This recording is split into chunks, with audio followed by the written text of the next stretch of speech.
about scaling your law firm with offshore talent? If so, you cannot miss this next guest. He is the man when it comes to these things. I'm going to bring him onto the virtual stage right after you watch this video.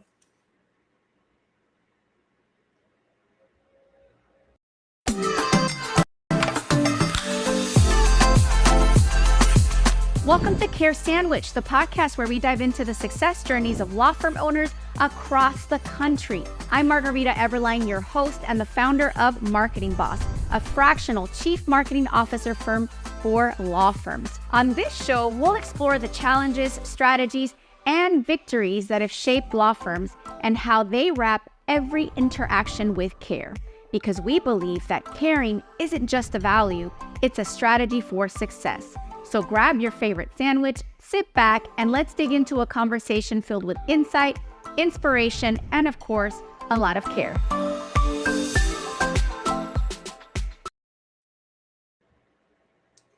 Hey, welcome back. I want to welcome to the stage Brad Stevens, our special guest. Come on up. Hey, Margarita. Wonderful to see you. Kicking off a wonderful year ahead of us. Excited to jump in. Yes, you're my first podcast of the year. I'm so excited to have you, especially now that I've constructed my own podcast studio with this fun little wall panel here. But we were chit-chatting. Work in progress, though. Had the kids out there making it. I did the same thing. I use my kids to help me on these projects. Yeah. Well, they are on my payroll, so I got to give them work to do. Heck yeah, make sure I don't get in trouble with the IRS here. But Brad, tell us about what you do and tell us your story. How'd you get into this? And, give some tips, because this is such a hot topic right now with, law firms that are wanting to scale. How do they do it responsibly with offshore talent? And you're really the go-to person for that. So talk to us. Well, thanks for having me, and certainly happy to share on this topic. And I'd love to share from an angle that when I talk about this whole world, and I'd never used offshore outsourcing or virtual assistants, and and I always joke around when you say those words, right? I joke around that like there's all these like imaginary word bubbles that pop above everybody's heads, right? And they're all different for everybody, right? What about time zones? What about competency? What about skill set? What about English? All these different things. What I call DFCs, doubt, fears, and concerns, sort of around it. And I had all the same ones, when I went down this journey, over 10 years ago, and growing my last business. And so, I'd love to kind of share a whole nother perspective on this that people are just really blown away by, on the competency and the ability, and just kind of address some of those doubt, fears, and concerns I have in the, in the process. But yeah, brief background on myself and kind of how I ended up having a business on the other side of the planet. And we grew to 500 employees in 4.5 years, crazy journey. But yeah, I grew up in Atlanta, which, share in common, a testament to putting good content out. Marguerite and I both seen each other on Facebook forever. And we kind of, it's almost like you knew each other. And then we were both at a conference and we saw each other and it's like, oh, finally. And you could have forgotten what I look like by now, but I'm posting like 5 times a day. So how could you? No, same here. I mean, it's a testament. Yeah.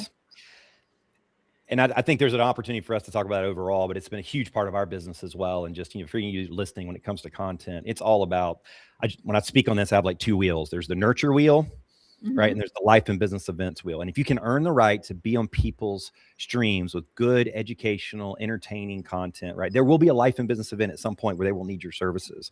I mean, we won a national franchise not too long ago that, never seen them post or comment, because it's always the dark social, the people that don't comment or post on things, but they're watching, right? And when they have that need, you are that top of mind place in their head, the go-to resource for that when it came to offshore virtual assistants and so forth, just like, you're doing. So whether a law firm needs you now or maybe 2 years from now, right, you're earning the right in that headspace, hopefully that they'll be the go-to person. But yeah, no, it was, here in Atlanta, and I grew up, in kind of an entrepreneurial environment, and I always had a whiteboard hanging over the fireplace growing up. So there was always ideas flying around. I was a kid. My first lemonade stand was, anybody remembers, I'm mid 40s here, 46. So like Micro Machines, little tiny toys. So I had like 600 of them. I rented to all my friends in 4th grade and carried them in Crown Royal bags into my little Christian school and rented them to all my friends. And I had a tutoring company business I started in high school. And so anyway, have my typical lemonade stand, crazy entrepreneur journey that most of those kids have that go down that path. And then in college, went up north, went to Harvard, and I transferred down to Wharton Business School and finished. And I thought I was going to do finance, for at least a period of time. I knew entrepreneurship was going to be my path. But I want to get back down, into Atlanta. I love the warm weather and everything here after college. And but the investment banking firm I was going to start with ended up going under right before I was supposed to begin with them. And so I had that proverbial fork in the road at 21, 22 years old. And so I got my signing bonus and 3 months severance pay and never worked a day for this company. Right. So I was like, man, I'm just going to go find the next failing business and walk away with another 20 grand. Like, I'm just going to Ponzi my way out of ever having to get a real job. But yeah, so I had kind of fork in the road, and I got an apartment in Buckhead, with another guy that was, single, and we were going to, kind of live the life and make investment banking money. But I chose to kind of come back, live with my parents, and start my entrepreneurial journey, and not take some of the other offers I had on the table, and take that money that I'd been given and use that to kind of start it. So actually with an uncle of mine, ended up starting my first company in the pharmaceutical space and helping low-income people qualify for free medications. And so one thing led to another. So over the last 25 years, that business, I've had a nutritional products company. We manufacture and distribute our own nutritional products globally. And then after that, I had a company in the teeth whitening space, of all things. We manufacture and distribute teeth whitening products globally for the beauty industry. And all the attorneys on here, were a big value for me during that whole journey. We navigated all kinds of adventures, through that process. But one of the things that happened is we had one of our products manufactured, changed a component, didn't tell us about it, and basically caused them to explode. So we sent basically 10,000 grenades globally on this one teeth whitening product we had, and cash got tight and it was a mess. And so that's what forced me to learn about this whole offshoring outsourcing world. I'd read Tim Ferriss, 4-Hour Work Week. A lot of people read, I think, God, it's going on 15, 20 years ago. But out of necessity, I had to figure out how to make, ends meet. And so I just became a massive student of where to find people in different parts of the world, what platforms, what were they capable of. And I just unpacked this whole world I wish I'd known my entire entrepreneurial life, of the competency, the ability was just tremendous. It helped me save that company. And then I decided I wanted to, start a business around it and basically bring the impact and power and affordability of affordable offshore, talent, specifically the Philippines, and I'll share why, to the small to medium business community. And so here we are, and launched in 2019, and we're in 80 plus different industries, and as I grew about 500 people in 4.5 years. And a segment for that is in the legal industry, a big space that we're supporting on the marketing side, the operations side, running their case management platforms like Litify and those kind of platforms. We'll kind of dive into some detail, but yeah, that's kind of the journey that got me here. And to the theme of your show here, the culture we've created and the values we've created for our people in the Philippines. And as I was sharing with you earlier, we even have our own magazine, and the only company in the Philippines that has our own magazine that celebrates our employees, has been a big part of what's allowed us to differentiate ourselves and deliver a great experience for our clients. That's amazing, because one of the biggest pain points that I've heard and actually experienced myself in experimenting with offshore talent is that they're really not always like quality, like skill set people. And I think the big differentiator is when they come from companies, or when you source them from companies like yours, where you're actually investing in them. Like I've had some, situations where like people were placed in companies, whether mine or my clients, I've just seen this, and they're overworked, they're underpaid, they're not treated well. And meanwhile, the recruiting companies, are making, a decent penny. But then the end user, which is the business using the labor, isn't getting really the max benefit. It caught my attention how the ecosystem that you've created is about, yes, I'm going to bring you value by bringing you this talent, but I'm also going to invest back in the talent. I think that's amazing. Tell us more about how you do that, because I really think that's key to having a good experience with offshore talent, is like valuing and being people first, people centered. Certainly. It doesn't make a difference whether you got a company in the US or got a company internationally, or your own family unit, right? It's like, how you treat people, and it's why the cliche, if you will, but very valid, that culture eats strategy for lunch every day, because none of the rest of that matters if you don't have the right people in the right seats and treating them well. And I'm a huge Jim Collins person. Yeah. A quick tactical. For anybody that's on here that loves Jim Collins, and he's written a bunch of books, Good to Great and so forth. But a lot of people don't realize on his website, if you go to jimcollins.com and click on concepts, he's taken all the key takeaways from all his books and put it into one thing called the map. And in 20 minutes, he takes 7 books and packs it into all his key takeaways that I think are incredibly timeless. But one of the elements of that, and it's around disciplined people, disciplined thought with disciplined action to be built to last. And the concepts, the hedgehog concept and bullets before cannonballs and so forth. But it starts with disciplined people. And, a component of that is the right people on the bus, and then a mindset of level 5 leadership, right? That he talks about in the book, right? And one of the big differentiators when he talks about, in Good to Great, he studied 1,500 companies, and only 11 he found, regardless of industry, that managed to be successful over time. And part of that was level 5 leadership, right?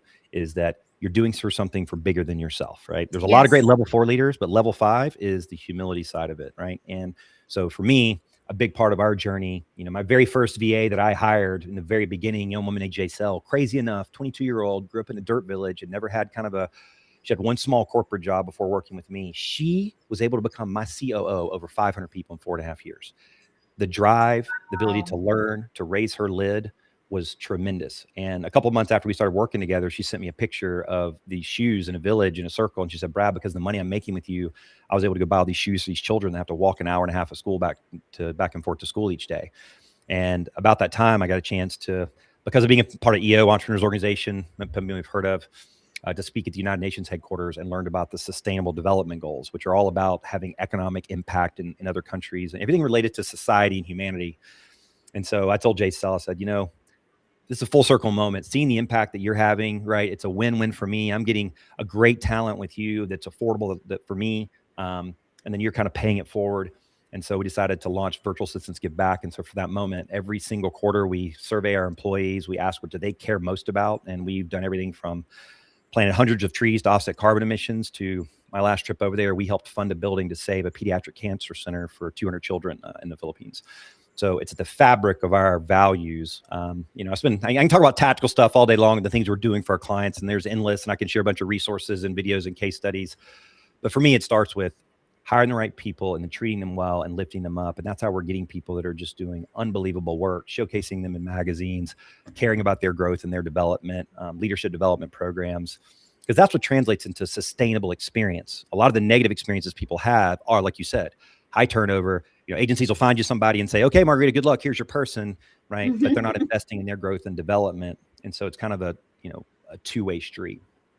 Yeah, no, that's great. And this is perfect. Brad, if somebody is listening, they're like, wow, like I want to learn more about how I can work with Brad and his team. What's the best way to get a hold of you? I'll put in the private chat, just outsourceaccess.com is kind of our main website there. And off of there, you can find, if you go click on industry there and you drop down, you'll see legal and you see all the different work that we're doing for all kinds of different law firms, from personal injury to corporate law, that we're doing across the board, the different types of work in granular detail. We actually have a 80-page playbook of all the things that we're doing. So if anybody wants to send an email to tools, I love it. That's part of what we do. That's part of, again, a differentiator for us is not only do we take care of our people, but we provide strategy. We provide documented playbooks from day one that the client owns, that documents all the processes that we're doing, and provide strategic advisors as well. So it's kind of providing not just an affordable staff, but a comprehensive set of support resources.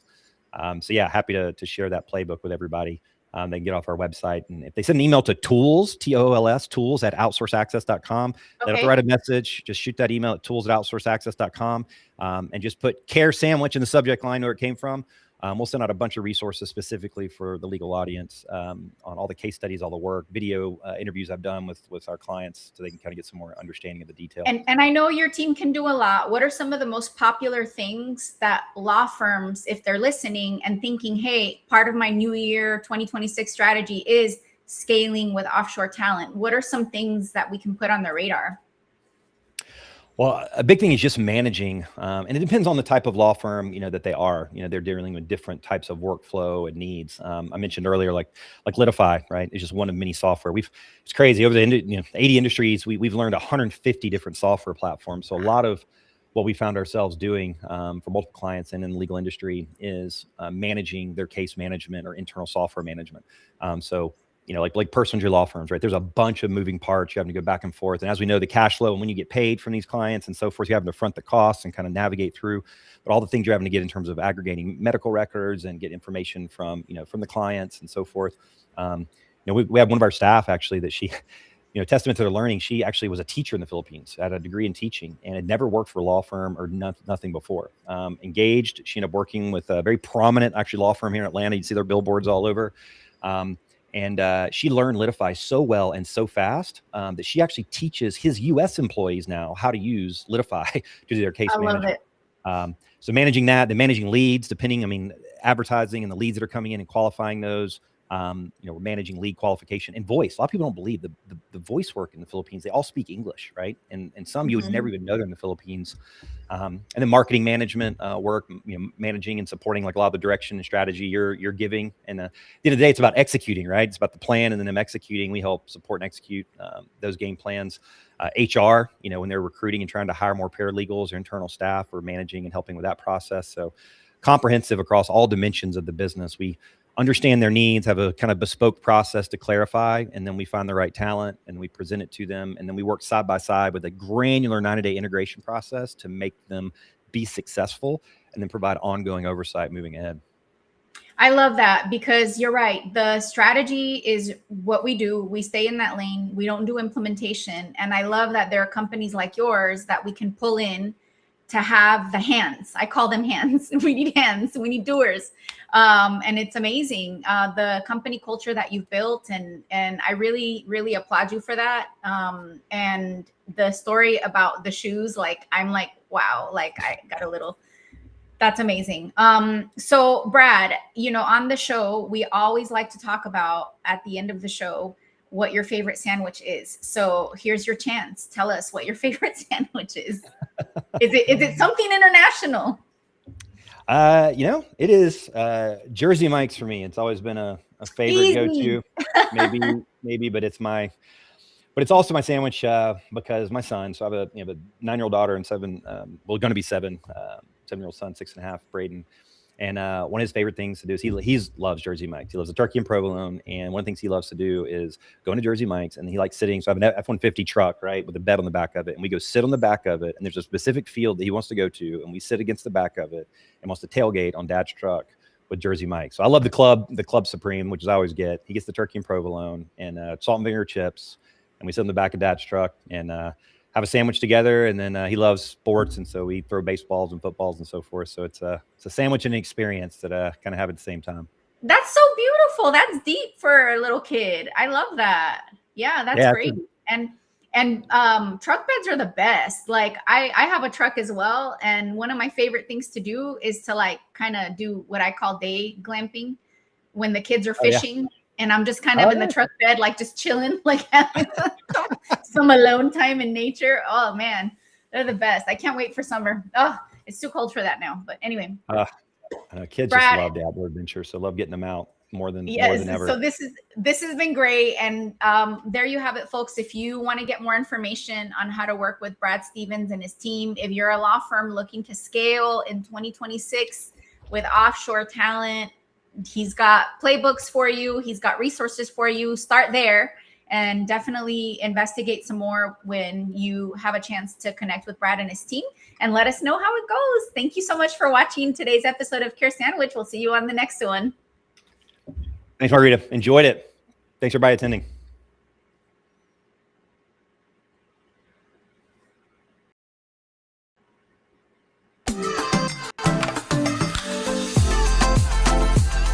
Thank you for joining us on this episode of Care Sandwich. Remember, the way we care for our clients, our teams, and ourselves can make all the difference in our success. Until next time, keep caring, keep growing, and I'll see you on the next episode of Care Sandwich.